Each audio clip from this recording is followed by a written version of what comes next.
I evo šta je primetio naš profiler Douglas. Bilo je očigledno da ubica ne samo da prati objave medija o sopstvenim zločinima, već da je bukvalno bio opsednut njima. I ne samo da je bio opsednut, već i pokušavao da utiče na njih. Shvatao je, na primjer, da se u nekom kvartu sprovode pretrage, o čemu su javljale i novine i lokalne televizije. I zato bi iz inata i potpuno prekriven baš tamo, noću, izvršio sledeće ubistvo. Da pokaže kako to može uraditi uprko svim merama predostrožnosti i policijskim akcijama. Inatio se celom istražnom procesu i bukvalno mu se rugao. Umeđu vremenu, broj žrtava je rastao, više to nije bilo ni 12, ni 16, ni 20, već 26. Tada Douglas zaključuje da bi sledeći zločin ubica mogao da pokuša da prikrije tako što će baciti telo u reku, kako bi uklonio dokaze jer su ulice bile pune policajaca, šume češljene, a cela Atlanta i dalje na nogama. Na svim mostovima postavljene su stalne policijske patrole. I baš tog dana, jedan od policajaca u patroli kod reke Chattahoochee primetio je nešto čudno. Najprije je čuo glasan pljusak, kao da je nešto bačeno u reku. Potom je video automobil koji se u tom trenutku nalazio na mostu. Vozilo je naglo napravilo takozvani policijski okret i ubrzano se udaljilo. Policija je uspela da zabeleže podatke o autu, a osoba za volanom bila je Wayne Williams.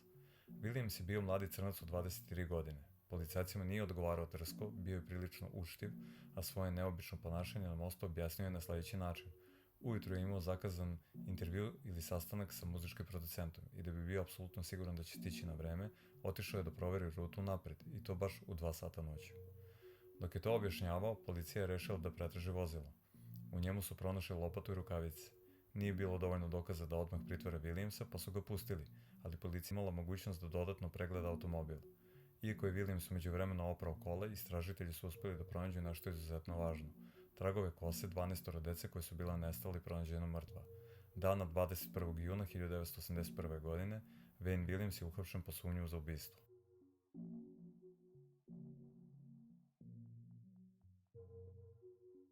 Ko je bio taj čovek? Za razliku od mnogih svojih vršnjaka, Wayne Williams poticao iz porodice sa prosečnim primanjima, ali normalan posao nikada nije našao.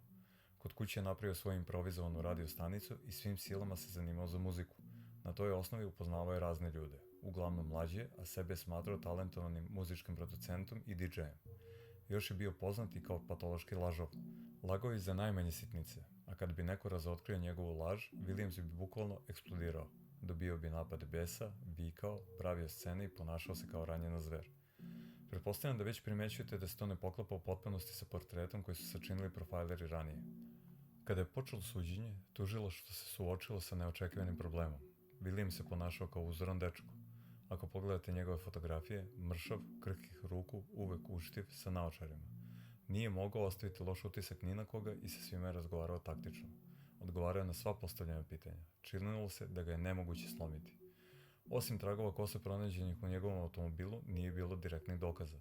To je davalo Williamsu prostor da aktivno daje intervjue novinarima. Govorio je kako su za sve krivi rasisti, kako neko pokušava da od njega napravi žrtvenog jarca, a mediji su to masovno prenosili. Ipak postalo je jedno pitanje na koje niko nije imao odgovor. Kako su se u njegovim kolima našli tragovi kose 12 mrtve dece?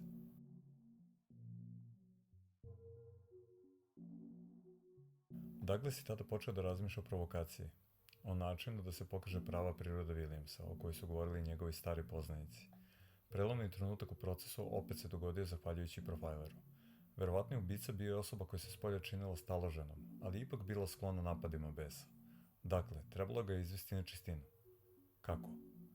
Potrebno je postaviti veliki broj pitanja u njegovom detinjstvu, doslovno pročešljati celu biografiju. Kako je odrastao, koliko je imao prijatelja, šta je radio u svakoj fazi života. Takav unakrsni ispit, detaljan i iscrpljujući, morao je da traje satima. A onda, na kraju, žrtvi tog ispitivanja mogli bi se postaviti tajno oružje, pitanje koje bi ga potpuno slomilo. Tužilac je poslušao Douglasov savet. Satima je iscrpljivao Williamsa pitanjima, a kada je ovaj bio na izmaku snaga, prišao mu je vrlo blizu, dodirnuo mu ruku i upitao: "Recite, kako ste se osjećali kada ste stiskali ruku na vratu žrtve? Da li ste osjetili makar trunku panike?" I tada je, pod navodnicima pristojni Williams, na izgled uzoran građanin sa naočarima i uštivim manirima, eksplodirao. Počeo je da viče, da nasrće na tužioca, upao u potpunu histeriju koju niko u sudnici nije očekivao. Svi su bili navikli na njegov sasvim drugačiji imidž, povučenog radioamatera koji se druži sa mladima preko muzike. To što se desilo na suđenju razbilo je tu sliku jer takvu reakciju niko nije mogao da predvidi. Porota je konačno shvatila da ako čovjek optužen za tako težak zločin eksplodira i histeriše na pitanje o nasilju, znači da tu nešto nije čisto. U februaru 1982. Wayne Williamsu izrečene su 2 doživotne kazne zatvora za 2 ubistva. Više nisu mogli da dokažu. Nažalost, do tog trenutka u Atlanti je već bilo ubijeno 28 tinejdžera i dece, ali od trenutka hapšenja Wayne Williamsa ubistva su prestala. Iako je optužen za 2 ubistva, sumnjalo se da je povezan sa više njih. Za razliku od napravljenog profila, Williams ipak nije lično izvršio sve zločine.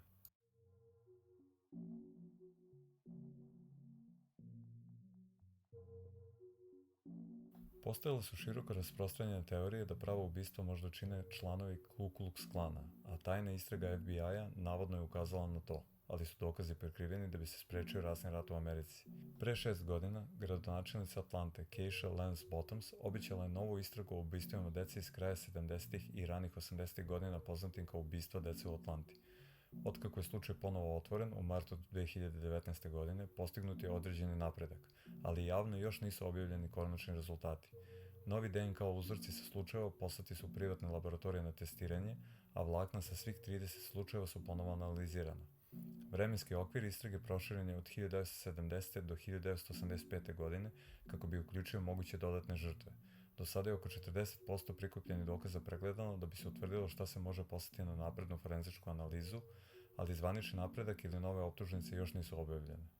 Priča o ubistvima dece u Atlanti dalje ostaje jedna od najmračnijih poglavlja američke kriminologije, osvetljavajući kompleksne društvene poteškoće, rasne tenzije i izazove pravde u turbulentnom periodu kraja 70. i početka 80. godina.